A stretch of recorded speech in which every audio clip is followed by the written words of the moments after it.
Hey, big news. The Liberal-NDP confidence and supply agreement is over. Here's what it means for you.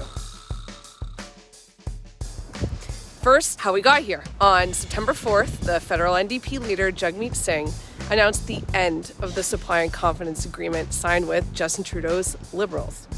And they signed it about 2 years ago, so in 2022. And let's just remember what that spring was like. A chaotic spring, far-right convoy, the Conservatives stabbed their leader, and what Canadians were looking for was just a really stable kind of place. That's why the Liberals and the NDP negotiated the agreement. In 2 years' time, what happened was a pharmacare program, free dental care for kiddos and seniors, and anti-scab legislation, as well as other stuff to help people who are unionized. Lastly is the housing program that's helping to build non-market housing faster and in cities across Canada. You may be asking, okay, if this deal is so good, Jen, why does everyone hate it?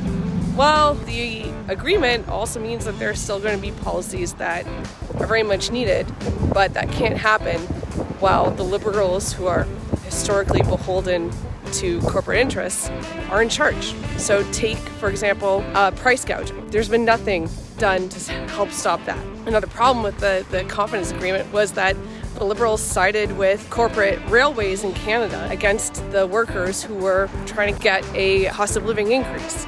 My personal opinion, you could just imagine the NDP sitting there seeing the Liberals vote with the Conservatives. The bottom line is that it's not a viable response from government on the issues that people need relief and action on. So what does this mean for me? What does this mean for people, right?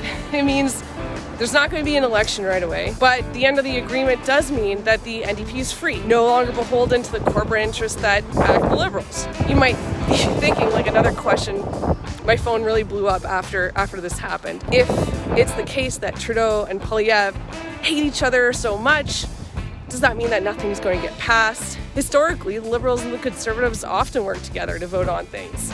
I hope that I helped answer some of your questions. I'm Jen Hassum, the Executive Director of the Broadbent Institute. Hit us up in the comments if you have any other questions about this or anything else in politics.